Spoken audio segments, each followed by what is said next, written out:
Konnichiwa and hello from Tokyo again. I got a 12-hour overnight layover at Narita, and instead of sleeping like a well-adjusted adult, I'm running wild through one of the world's most exciting cities with zero chills and even smaller budget. Whether starting in Shinjuku, where lights never sleep and neither do I, then it's off to dodge 3,000 people at once at Shibuya Scramble, stare at romantically at Tokyo Tower, and question my life choices on the Takeshita street where fashion is louder than my inner monologue.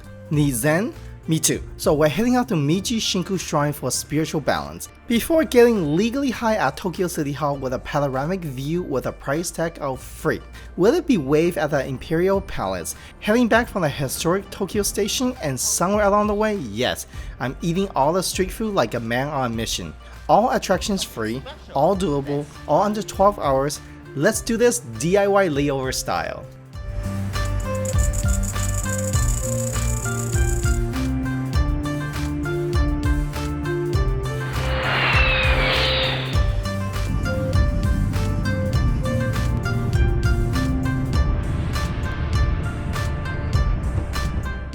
Tokyo, a city of contrast, once a humble fishing village called Indo. Today is a sprawling metropolis of 37 million people. You'll find ancient temples shadowed by skyscrapers, century-old traditions next to vending machines that sells. Well, just about anything. It's fast, it's fascinating, so let's get going. Ladies and gentlemen, welcome to Tokyo. We have just landed. We have just departed. Our journey has just begun. Good news, if you're from a developed country, no transit visa needed, and you'll be greeted with a smile bigger than a sushi roll. Got luggage? Unless you want a free gym session during your layover, ask to check it all the way to your destination. If that's no go or your carry-on is a beast, don't worry, Narita got luggage storage that won't break the bank. Staying overnight? I highly recommend you crashing near the Shinjuku. Getting into the city, buses save you money, but watch out. Tokyo's traffic as predictable as a cat on a skateboard. So let's see Japan's train really live up to its legendary on-time rep. I know you can save some money by taking the bus, but come on, if you're doing layover, pay for the train and get down to Tokyo ASAP. With that being said, let's get going.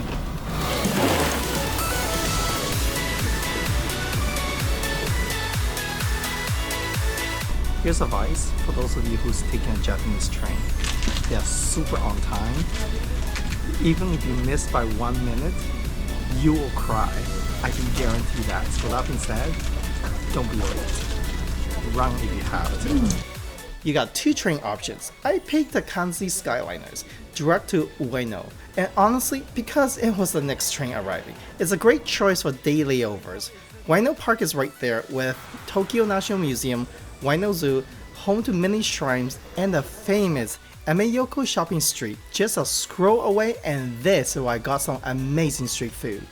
Come and visit us in Japan! Your other option, the Narita Express, faster to bigger stations across Tokyo. But yeah, your wallet will feel a little bit more. Yes, they both accept foreign credit cards. For those of you who want to get high, but don't know where to, here's the answer right here. Isn't it marvelous? The Tokyo Tower. One of the two towers where you can get up. The other one's actually Tokyo Tree, but this one is the most recommended because it's surrounded by skyscrapers. Have you got the time?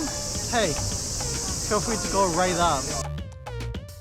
Now, if this giant red and white beauty looks familiar, you're not wrong. Tokyo Tower is heavily inspired by the Eiffel Tower, because if you got to copy something, copy the best. Completed in 1958, it was Japan's symbol of rebirth after World War II, proof that country have entered the modern era, and at 333 meters tall, it's technically taller than the Eiffel Tower. You can go up to 2 observation decks for a panoramic view of Tokyo, and on a clear day, even catch Mount Fuji in the distance. Though, if you see it, immediately buy a lottery ticket, because it's that rare. Fun fact, the tower required 28,000 liters of paint to keep the iconic color fresh, and they repaint it every 5 years.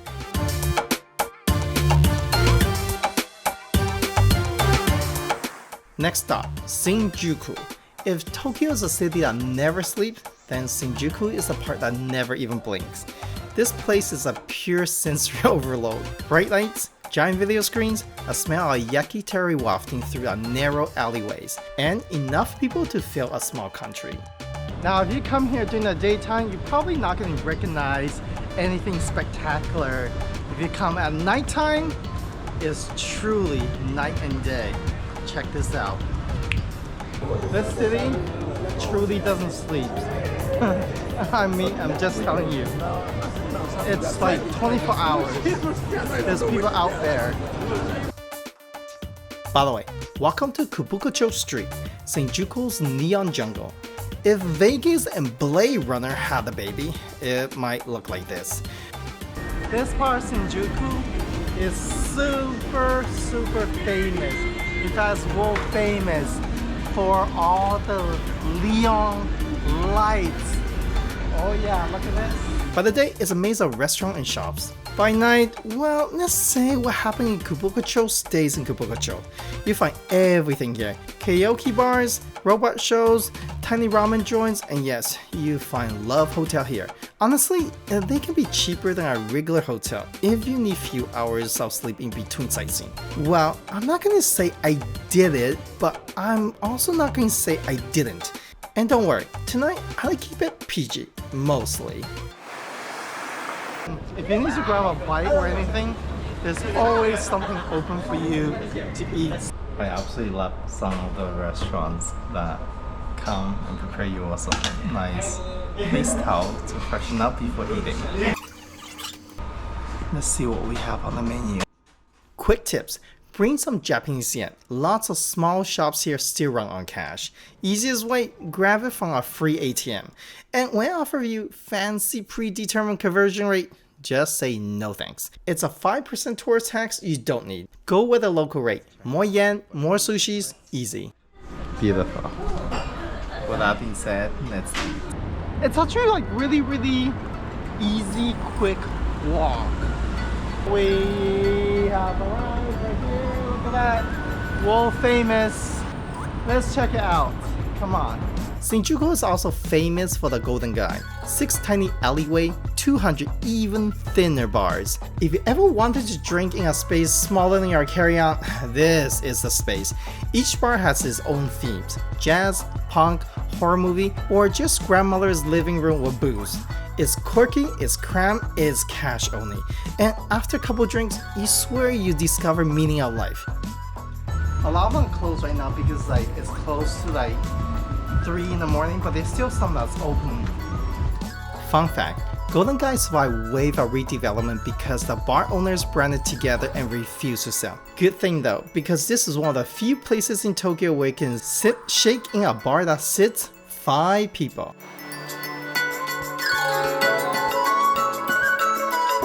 Next stop, Shibuya Scramble, the world's most famous pedestrian circuits. During the day, easy 3 quick train stops from Shinjuku. 20 minutes later, you'll be dodging locals and selfie sticks. After midnight, now that's Tokyo on the hard mode. You got options. Walk it, 40 minutes to burn off all that yakitori and shake. Taxi if your wallet is still heavier than your eyelid. Late night bus, yes, Tokyo has them, but schedule are a bit like secret menu. If you catch one, great. If not, you are back to option 1 or 2. Share bikes, my personal pick. There's nothing like cruising through the empty neon street pretending you are in a sci-fi movie. Just remember, they charge every 30 minutes. This is definitely one of the Tokyo's most famous landmarks. I'm crossing one of the busiest crossings in the world. Now today is a bit quiet because it's Sunday. At peak times, over 3,000 people cross here at once, like the world's most polite stampede. This intersection has started in more movies than some actors. You've seen it in Fast and Furious, Lost in Transition, and about 1 million travel vlogs. The best part, in a true Japanese style, it's chaos, but somehow nobody bump into each other. I call it organized hierarchy, and yes, it's weirdly satisfying to walk it over and over like you're in a music video. unless you plan to run on nuclear dose of caffeine, it's time to get some rest. Now, if you happen to find true love tonight, congratulations. The love hotels are ready for you. If not, don't worry, there are plenty of budget-friendly hostels nearby. Bonus, many come with free breakfast because there's nothing say romance quite like toast and instant coffee at 6:30 a.m. You don't want to wake up early and keep exploring before the flight out. Tokyo doesn't sleep, but you probably should. Next morning, first thing after waking up, I needed fuel. Problem is, most shops are still closed, but don't worry. This is Japan, where 7-Eleven is basically the national treasure. Honestly, if you're doing layover, you're probably not gonna have time. What I recommend is just go to a local convenience store. In my case, I'm going to grab a bite here at 7-Eleven. They got quite a lot of good options. If you choose to grab a frozen food, they'll warm up for you. And unlike ones in the US, here is not just sad hot dogs on the roller. You find high quality bento box, fresh onigiri, great coffee, all for pocket change. And no, I'm not getting paid to say this, but hey, at 7-Eleven, I'm ready and waiting to sign that endorsement deal anytime. Call me. It's actually pretty good, pretty decent. For about $3.50, you can't really go wrong with this.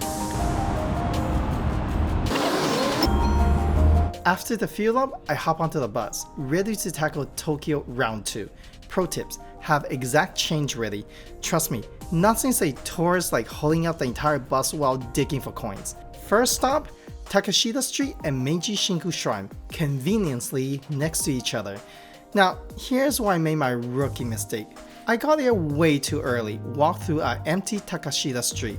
It was just me and the shop shutters, not exactly the Tokyo vibe I had in mind. So, if you're gonna be here in the morning, take a JR train to Harajuku station instead. Hit Meiji Jingu Shrine first. Find your zen, then wander down the Takeshita Street once it wakes up. Unless of course you enjoy window shopping with no windows open. Well, behind me is the world famous Takeshita Street, and or referred to as Harajuku Station. Now this is between Shinjuku and Shibuya. This street behind me right there is what a lot of people consider Japanese extreme teenage culture. The Takeshita Street, Tokyo's most colorful catwalk, where fashion has zero rules. This narrow 400-meter street became world famous in the 1980s and 90s, when it became epic center of Harajuku youth culture. Think punk, lolita, goth, kawaii, sometimes all at once. Basically a giant why not to the fashion world.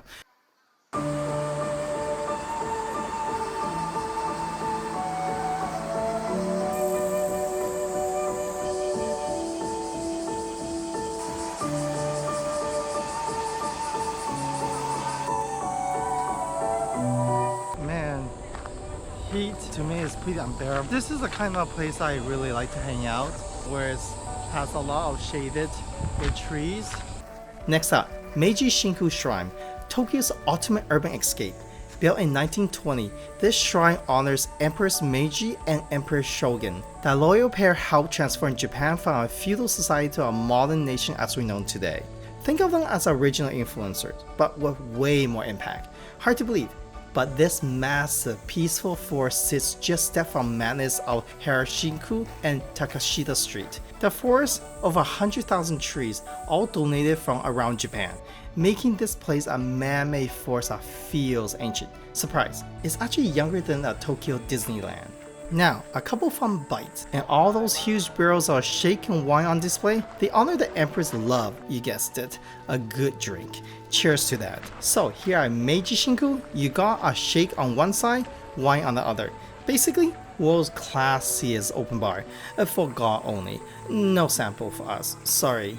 So let's take a deep breath, soak up the calm, and try not to trip over the professional Instagrammers staging the serene shot along the way. After 15 minutes, finally, we have made it to the shrine. And it's absolutely gorgeous.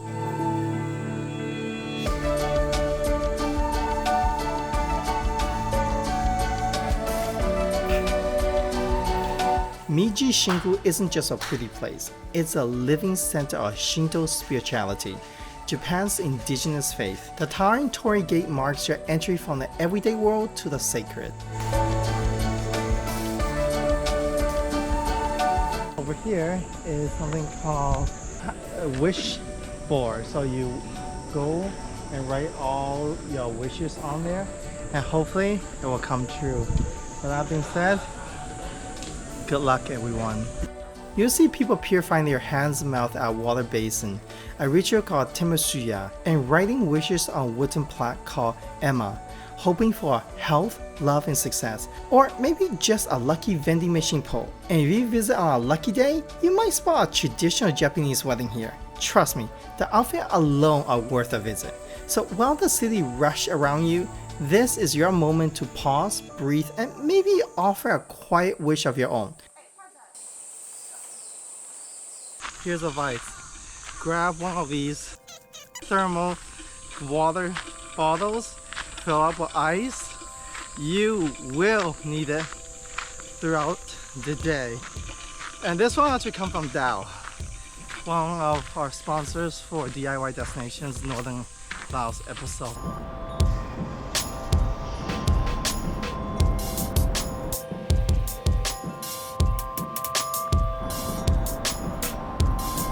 It's so hot outside, it's crazy. Thank goodness for air-conditioned buses. Our next stop, the Tokyo Metropolitan Government Building, is technically just a 15 minutes walk from Meiji Jingu. But let's be honest, it's Tokyo in the summer, which basically means walking through a giant miso soup. So instead of arriving looking like I just ran a marathon, I grab a quick bus ride. Cheap, fast, and air conditioned. Sometime in travel, as in life, cool beats cool looking. So this elevator takes up to 45th floor. Should be a really quick ride. So there you go. This is the north observation deck. So let's have a look. The local call it Tanjo, designed by star architect Kanzai Tanji and completed in 1991. This twin tower mega building looks like Gotham City meets City Hall, and is one of Tokyo's most underrated freebies. Now, to be honest with you, this is absolutely magnificent. I can't believe it's free. The good thing is it's open all the way from 9:30 to 5 p.m. The lineup is really quick, at least from our experience. With that being said, let's check out the other side. On a clear day, you can spot Tokyo Skytree, Tokyo Tower, and if you're lucky, even Mount Fuji photobombing your skyline shots. So remember, while other tourists are paying big bucks to go up other towers, you are getting high for free right here. You are very welcome. They have filtered waters, and yes, I fill it right to the top with this lovely Dell mug. Cheers everyone. Delicious.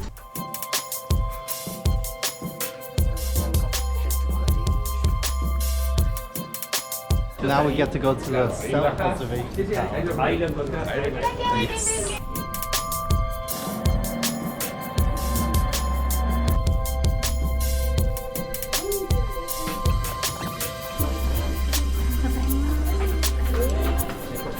There you go. Okay.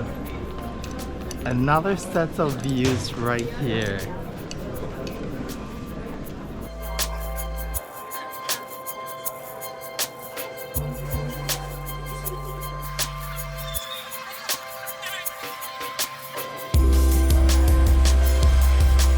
You'll also find a little souvenir shop, a cafe, and occasional exhibitions, all designed to keep you entertained while giving your wallet a break. As much as I like to stay a little longer, Tokyo has so much to offer, and I think it's time for us to head off to our next attraction, wherever that is. You have to keep watching.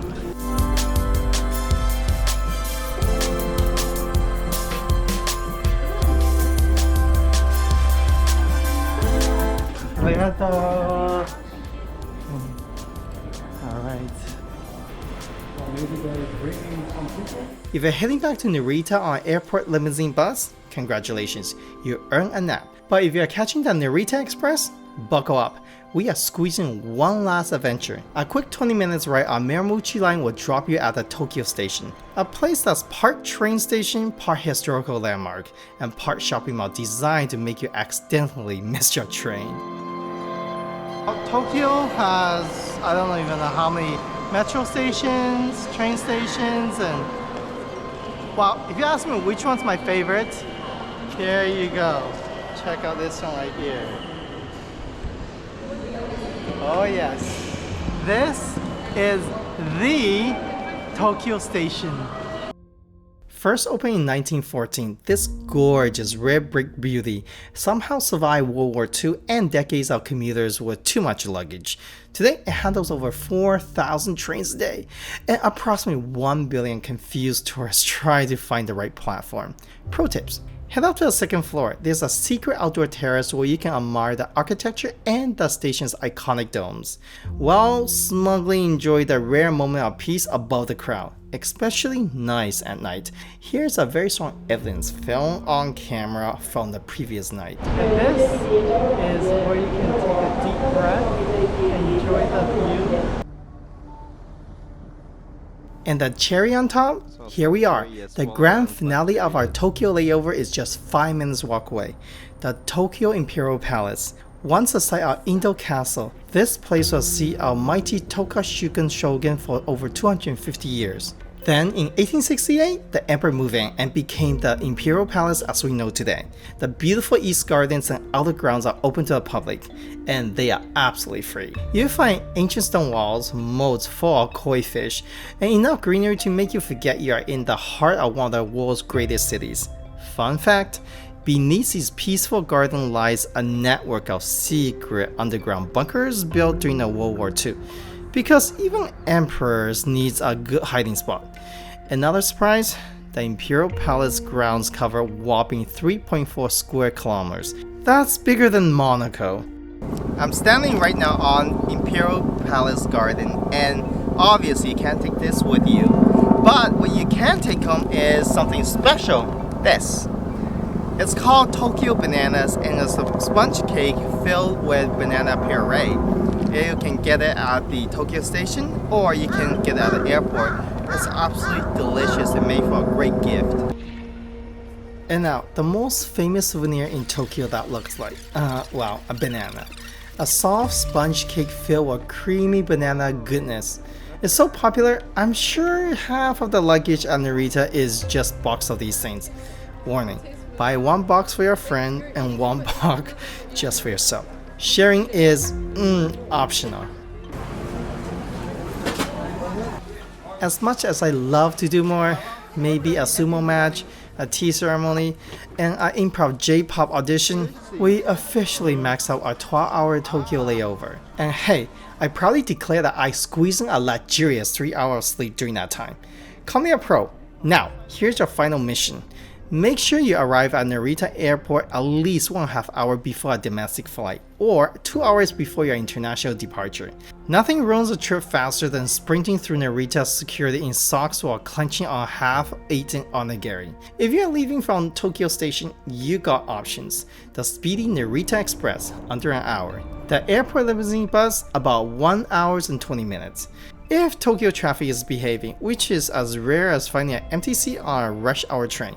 Me, I had to swing back to Shinjuku to grab my bags, and no, there is no magical direct trains Narita.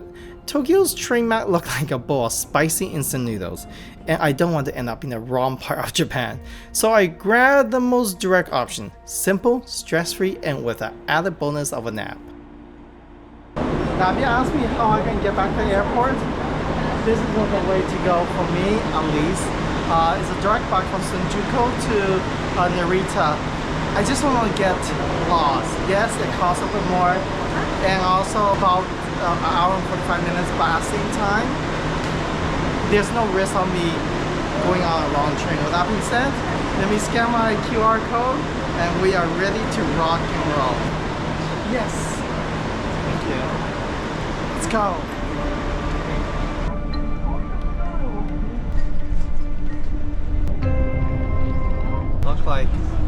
are getting off next.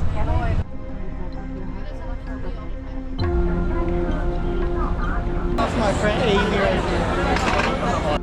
Before we wrap up, I got to give a massive shout out to my good friend Yomi, who basically became my Tokyo Layover guru. She helped me plan all these incredible spots and figure out how to zip around city like a local. And get this, her husband is no ordinary tour guide. He's a 35th monk of the Joryoji temple. Yep, 400 years. That's older than most countries. While I was there, he gave me a crash course on Nichiren school of Buddhism, its sacred text, the Lotus Sutra, and even taught me the art of meditation. Let's say after the craziness of Shibuya Scramble, my mind needed some serious calming. So if you got little time left to kill and your soul can use some tune-up, they're ready to welcome you in with the same amazing experience. Just tell them the guy who ran around Tokyo in 12 hours sent you. I hope I can do this right. Arigato. Thank you so much. I'd like to dedicate this episode of DIY Layover to a late great Japanese composer Yoichi Sakamoto, whose beautiful soundtrack Heart of Asia you're hearing now. When I was a little boy, this very soundtrack plays in a 1990s Hong Kong-based airline commercial, and that one ad sparked my lifelong dream to travel the world. Funny how our music can plant seeds for 1,000 journeys. And in a spirit of giving back, all proceeds from this episode will go towards supporting children impacted by the conflicts in Ukraine and Gaza. Because no child should have to grow up in fear when they deserve to dream of their own adventures. Thank you, Mr. Sakamoto, for inspiring me and many others to go far. And it's also my dream as a child to come here in person. And today I am here.